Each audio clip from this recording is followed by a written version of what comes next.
work here. This is the Jeff Daniels Rock and Roll Podcast. And I tell you what, guys, we're finally going to get to the moment where I've got my guest star here today. And I'm excited to have him. And I'm a little nervous on this first program. And Mark told me, hey, buddy, don't be nervous. So I told you exactly who he is. We've got Mark on another camera. But I guess today is Thursday? Yes, it is. Thursday the 16th. August 16th. Yeah, day after tax day, right? Yeah, April 16th. April 16th. That's right. That's right. So my podcast here today, guys, you know, we always do a little bit of, I call it Jeff Daniels Rockin' News. So one of the news things that I thought would be really cool for today, if you notice, I have my Artemis hat on today. So the Artemis ship, the space people, they all came back, right, Mark? Came back safely. Man, am I glad. They've been the furthest humans away from the Earth. Yes, so they were gone the longest duration, farthest from the moon, from what I understand. So the whole crew came back, splashed down. So to me, that's kind of some of the biggest news today. So I think what I'm going to do is cut the rock and roll news off, and we're going to get into this top-notch #1 interview. So it's my story here is I wrote this down for Mark. Time to set the story straight with Mark Monfrey and what happened in the booze business. I'd like to introduce you my best friend, my business partner for over 20 years, all the way from Milwaukee to Texas, Mr. Mark Monfrey. Hey, thank you, Jeff. I want to show them something that they didn't see. Okay. This is making the world a better place since 1944. I'm donating this cup to my friend Jeff. But since 1944, I've been involved kind of in the business. My dad was a bartender. Then he moved us to Harlingen, Texas when I was 5 years old. That was in 1949. Okay. I was equipped with holsters and toy guns and a hat thinking I was going to be fighting Indians. Well, we ended up in Harlingen, Texas. And my mother, I have to give her credit. She bought 3 boys down on a train from Milwaukee to Harlingen. Wow. You know how hard that is with 3 kids? That 6, 5, and 3? Pretty damn hard. This is a picture of me. Maybe you'll see it better later. But that's where I started. And in that vein, I guess it got me into the beer business because my dad bought a distributorship with his brother, and he decided that the beer business was better than bartending. And he came down to Harlingen, and then they found a better opportunity in San Antonio and became the Falstaff distributor there in San Antonio. And one thing led to another. I had a beautiful existence there. Dizzy Dean used to come over to our house. Dizzy Dean, the baseball player? The baseball player. Really? Can you imagine? Did y'all play dominoes, cards, or what? No, my dad played gin rummy. Oh, yeah. That's what Dizzy Dean wanted to play. I don't know why he was thinking he was going to lose money there, but he did. And was there some gambling going on there, Mark? Maybe a little bit. Maybe a little bit. But, you know, it was all friendly. Right. And I got to tell you, though, Dizzy Dean was bigger than you think. Really? When he walked into the door, he filled the door frame. It was unbelievable. Wow. And, you know, I know he was a great pitcher, but he was a better entertainer, kind of like you are, Jeff. I mean, he was so full of fun and stories. Right. You can't imagine anybody being that fun. But that was Dizzy Dean. Well, that was a great childhood. So now you're moved, your family's moved, you're in San Antonio, your father's selling Falstaff, he's not really a bartender anymore, he's in the beer business, selling customers, right? All kinds of customers, right? Well, that's true. But I tell you what, being a bartender wasn't a bad experience for him because when his employees, and they had a lot of them, had a problem, they always went to my dad. Wow. My dad was easy to talk to. And I think it became, because he was a bartender, he knew how to talk to people. Right.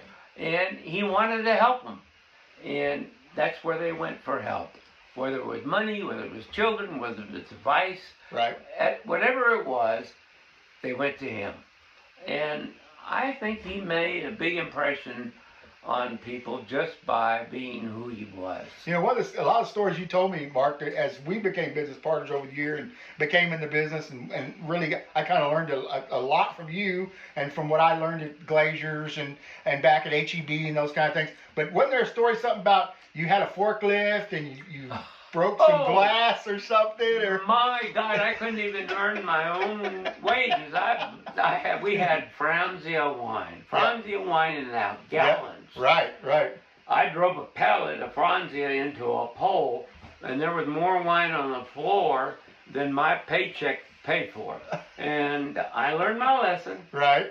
You got to be looking both ways, but you got to be looking ahead too. Absolutely. And then but earlier in that, your dad had you doing, they call them breakers, right? Breakers? That's how I got started, very young. We always had breakers in the business, and I had to clean them up and get another cases, try to make a case out of breakers. Right. It was a story that, I mean, that's how I got started. And then I gave it up. I actually thought, hey, there's got to be a better way to live. Right. And so I went to school, graduated from St. Mary's University. That's right. St. Mary's. I was gonna get you there, but you already jumped to it. That's good. That's all right. No, that's all right. That's all right. Yeah. I thought maybe I had the qualities to be more than in the beer business, and I decided I maybe wanted to be a priest. So right. I studied for 8 years and realized, the Bible, poverty and chastity, wasn't too good for me. I mean, I didn't think I was up for that. So I ended up getting out, going back to school, and then my dad and my uncle, they asked me to run a distributorship in Austin. Right. And I said, well, I'm not qualified to do that yet. I don't even have my master's degree. They said, look, you'll learn more from this experience than you will in school. They said, just deposit the money in the bank. And I said, well, I can do that. They said, well, go. Get ahead. So you moved up there, you're running the distributor, and I being working with you, Mark, every time we go to Austin, you were like the mayor of Austin, by the way. Everybody knew who you were. But there was a guy we went to this restaurant, I think called Threadgill's, and we met with this guy named Brian Wilson. Yes. He's like the owner or something. But how did you really meet Brian? Eddie Wilson was... Oh, Eddie Wilson, I'm sorry. He was the owner of the Armadillo World Headquarters. Yes. And I'll tell you, it was one of those things where you wonder, how did I get so lucky? My first order from him was 55 kegs. Wow. I thought that was pretty good. I said, I'm all set. What was the brand, Mark? Well, that was PBR, Pabst Blue Ribbon. Can you believe that? But anyway, it was new. It was what was coming. Yep. It really didn't make any difference, but I thought I had it made. He called me the next morning. He said, Mark, I need more beer. I said, no, Eddie, I just delivered you 55 kegs. Right. And he said, no, Michael Harrer, who's the guy that was running the bar, right. He said, we're out. I said, you got to be kidding me. I said, I got a problem. I don't have much more beer. So, and I mean, 55 kegs in one night, that's what the Armadillo World Headquarters was about. They were selling beer. Wow. And so anyway, the head guy at Pabst Blue Ribbon in Milwaukee flew down. Oh, wow. And he said, why are we getting these big orders? I've never sold that much beer in Texas. I said, you need to meet Eddie Wilson. And we took him to the bar. I don't think he understood, but he saw 55 kegs going through in one night. And that was Commander Cody and the Lost Planet That's the Airmen. band I was going to ask you about. But now, Janis Joplin played there, right? Yes. And even Willie Nelson. Willie Nelson? I mean, these were great acts. Yeah, I bet you ZZ Top played there one time. He did play there. Yeah, Billy Gibbons and ZZ Top with Texas. This was a popular place. I don't even know how lucky I was to get the account, but whatever. I got it, loved it, was loyal to Eddie, and what happened is he started a revolution that I couldn't complete. I was calling on Safeway at the time, and I couldn't get him to give me a time of day. But after about, maybe a month at Armadillo World Headquarters, they started calling me because they said, hey, everybody's asking for this beer that you've been trying to sell us, and we don't have it. And I said, well, I tried to sell it to you, but you guys weren't interested. Well, we're interested now. That's how it tells works, you though. how it Isn't that works. how it works, though, Mike? That's right. You got to get the people's awareness on premise, right? On premise. And which starts. here we are. Now we're kind of leading into some of the booze business. This is how we Uh-huh. learned, right? That's right. So you learn from that kind of. Now the Armadillo War headquarters, was it like a Quonset hut or something like the old World War II buildings? Or? It really was. Yeah. It wasn't much of anything. It had no seats. It had carpets on the floor. Yeah. And if you were lucky, you got a good spot. But there were no seats. No, Right. I mean, you were offered opportunity to sit on the floor. What amazed me, and I didn't know this till much later, is my current wife was one of those people sitting on the floor. Wow. But I hadn't met her then. That was a different time. But now we go back and she graduated. Trish going to watch this. She's going to say, "All right, Mark, you told me about the story." So. Yes. But hey, okay. So after that, you end up going to Molson or Miller or. Well, a lot of things changed. Yeah. I mean, my dad's and my uncle's distributorship, they wanted to get out of Boston. Right. So I ended up working for the Pearl Brewing Company. Oh, Pearl Brewing. That's So right. Pearl, Okay. I went first. And then, as I was working for Pearl, one of the distributors in Dallas asked me would I be interested in being the general manager of their distributorship. And I said, well, I might do that. And I accepted their offer, became the general manager of Central Beverage. It's a very famous street, the Fitzhughs. And if you've been to Dallas, you know where Fitzhugh Avenue is. Sure. Well, that was them. Really? And I became their general manager, and my job was to grow their business. They already had Pearl. Pearl was not a big brand, but it was big here at that time. And I added to their portfolio about 12 imported beers. This was the time that imports became popular. And did you have like Corona and Dos Equis and? Well, I wish it was that easy. Corona wasn't even in the market. Oh, it wasn't? Okay, yeah. No, Oh, that's right. That's the Carlos Alvarez story, yeah, right? that came later. Oh, okay, gotcha. It was things like Hofbrau beer. You're sitting on the chair. That's Hofbrau right. Brewery. Yes. It was things like imported beers from Belgium, like Chimay, brewed by Trappist monks. Right. And you know what? I think traveling and meeting all these producers was really what made me excited. And the Fitzhughs were very excited because it gave them an avenue into the beer business that they hadn't been in. Pearl beer, yeah, it was all right. It was in Texas. That's great. But imports were just getting popular, and people were discovering things from all over the world. I had the opportunity to bring these brands to Central Beverage. And as a result, eventually, I decided, hey, one of these brands, Foster's, deserves my attention, and they hired me. Wow. They wanted me to do Foster's. Yep. And so I started there, but then Molson bought Foster's, and then it was Molson, and then Foster's. It was kind of odd. I was disappointed at one time because I had the dashboards all set up at the Dallas Stars hockey rink. Right. And it was going to be Foster's, but they changed it to Molson. And I said, oh my God, they own the company. They can do what they want. They put up dasher boards with Molson Ice. Wow. And that was a beer that now, they Mark, were you're just saying introducing. Foster's. Foster's from Australia? Well, here's the deal. It Okay. was made in Australia, and I represented it. Right. But eventually, they started producing it in the U.S. Okay. And Under Molson- contract. Under contract. Contract. Yeah, I got you. It wasn't the same thing, I don't think, but it got me a trip to Australia. Yeah. And in fact, my wife accuses me of being in a drinking and traveling club, not so much in business. But you got to understand, you got to meet the producer. Right. And Jeff, you know, I had to have some help. When I went from there to doing craft brews, and Pyramid Breweries out of Seattle offered me a position to cover everything east of the Mississippi River. Right. Well, that's a lot of territory for anybody. And that's when I started thinking, I need a partner. And having called on you at Glazier's, I knew you would be one that would work with me on this. It took me a while to convince you, but you finally came along. And instead of Monfrey and Associates, we called ourselves Artisanal Beverage. We started representing all these smaller producers and some bigger ones too, bigger in their area, Right.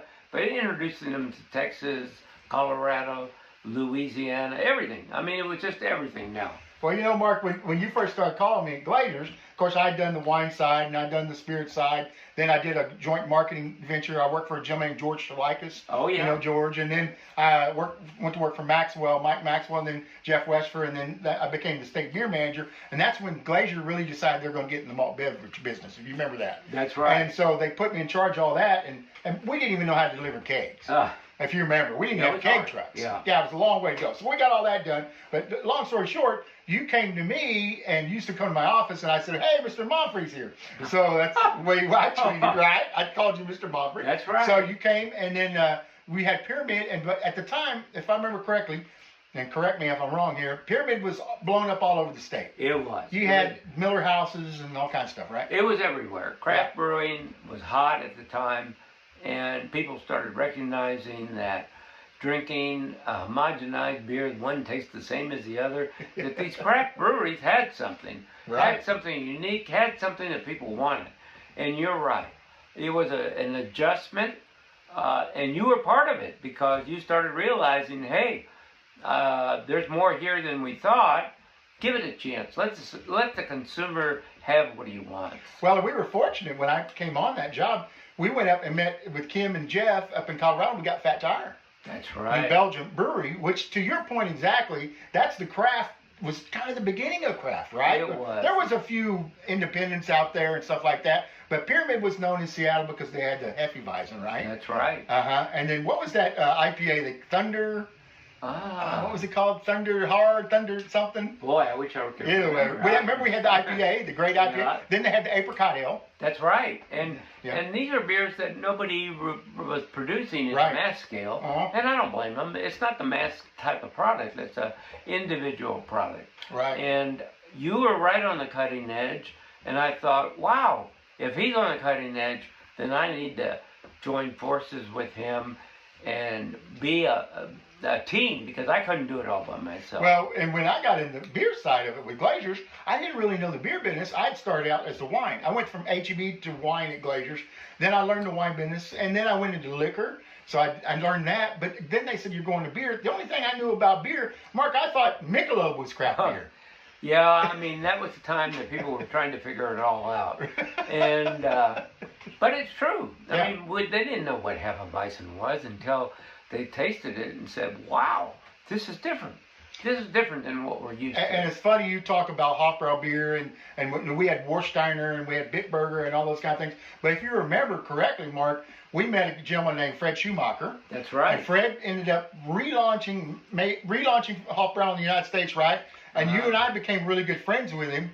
And then we ended up with the brand at Artisanal Beverage, right? That's right. And, you know, when you think back at those days and you think of the people we met, a lot of these producers and suppliers, they stayed at our houses.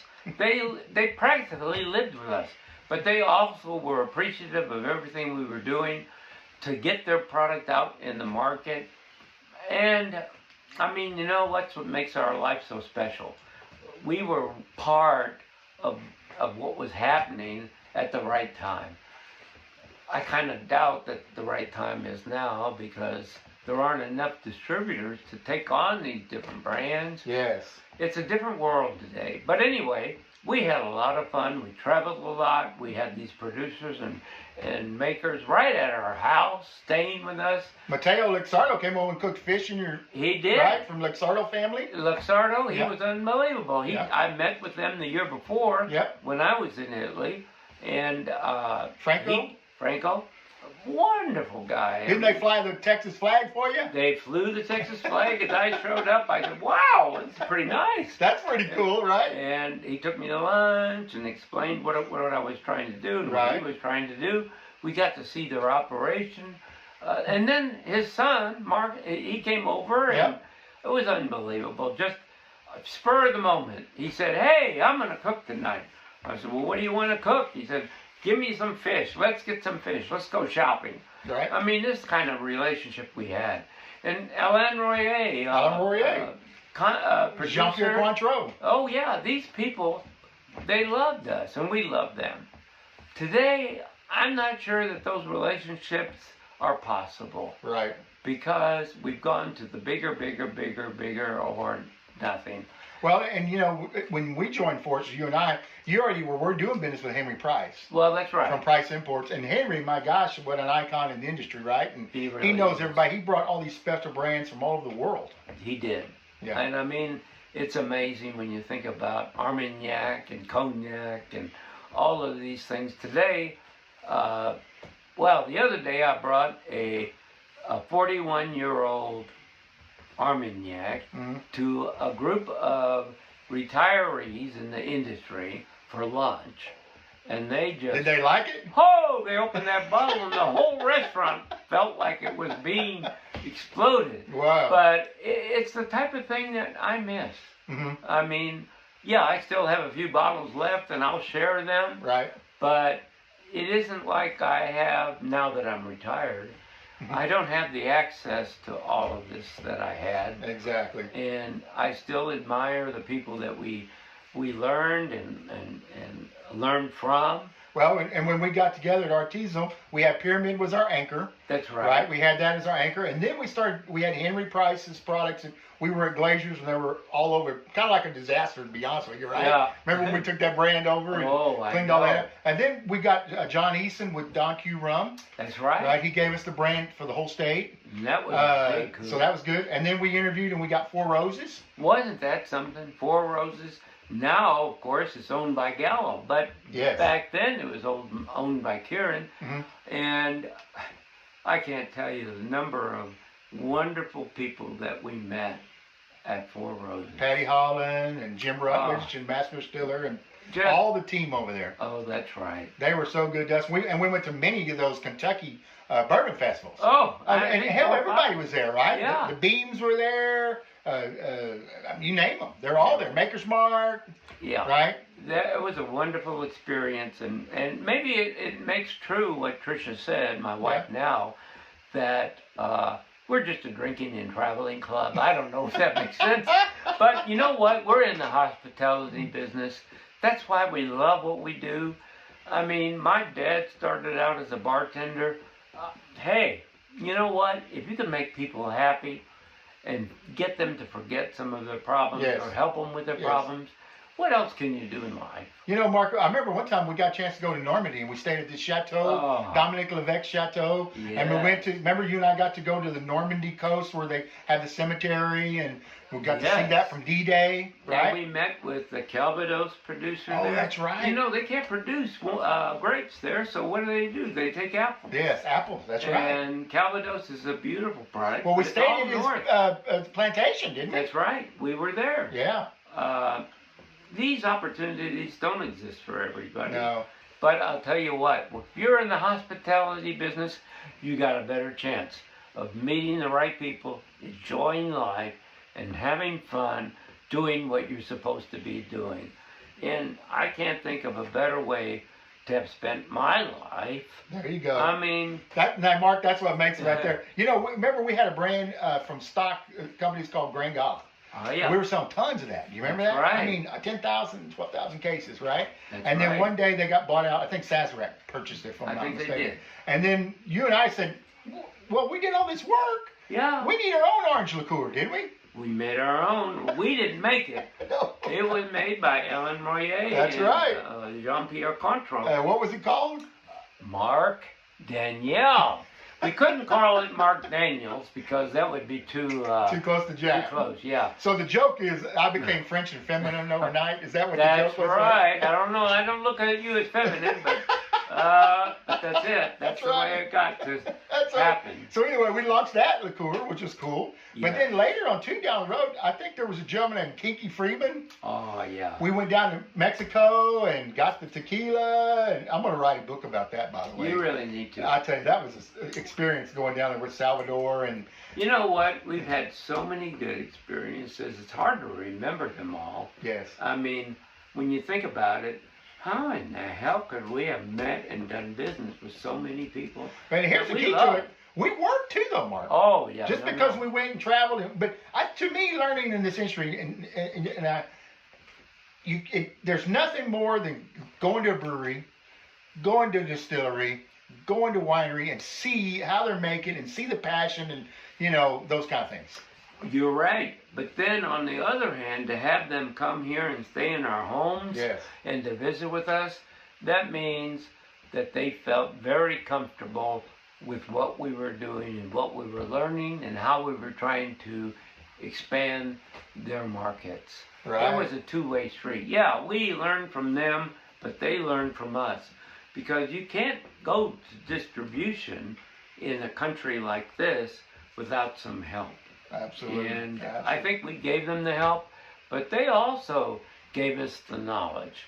And I hope that other people get to see that. Right. And then, we end up growing into a distributorship, full-blown distributorship statewide. We end up calling on 100 and something spec stores. We were in HEB, we were in Twins, Siegel's, and it just went gangbusters, didn't it? It really did. But it got too big for us, really. Exactly. When you think about that.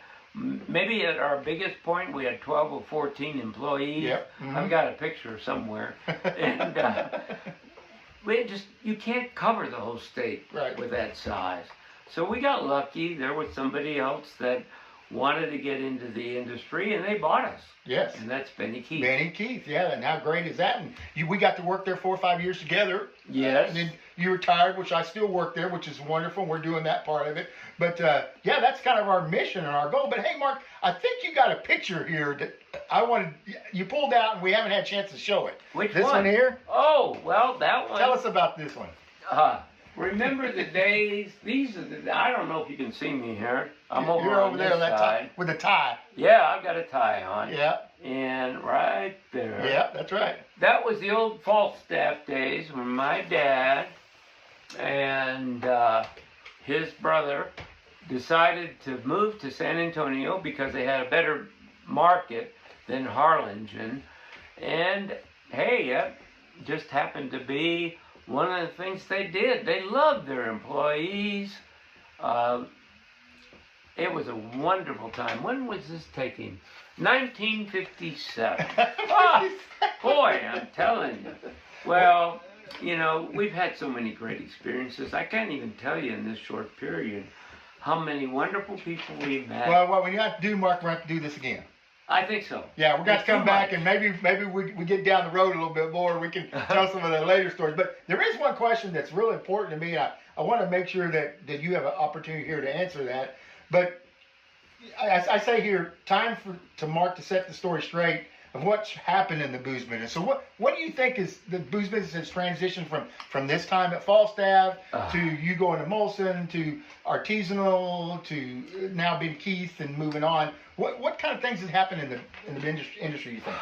Well, in my mind, what I see is that the smaller producers have a hard time finding a place to get distribution. Yes. It's a sad thing because these people are dedicated to making their unique Armagnacs and cognacs, and there's no place for them. Right. Mainly because the distributors have been all consolidated. And the big distributor, all they want is homogenized. They don't care about anything really. They just, whatever's bigger and makes the most money for them is what they want. Mm-hmm. That's so much against what artisanal was about. Right. Because we were about helping the smaller producers, getting to know them, find the right place for their products, and show people things that they may not have seen before.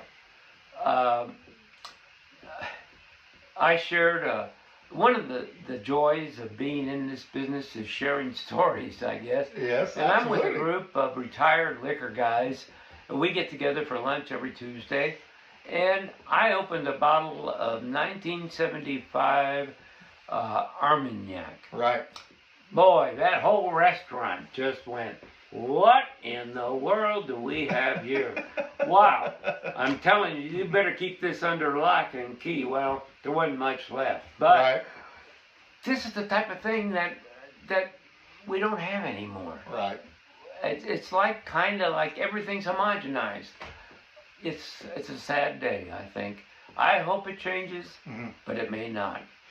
Well, all I can say, Mark, is we've done a lot in the. You know, they say time is takes a long time. It's not. Time's short. Time is short. I think what you and I compressed in our careers together, as we locked together and became business partners for all these years, it's incredible. I know I got one story here. We were doing a company, a beer called Flying Dog. Remember that one? Oh, yes. And we went up to Colorado and we met with Ralph Steadman, the artist that did all the labels. He did Fear and Loathing Las Vegas, right? That's right. And he did the labels of that. But we had them.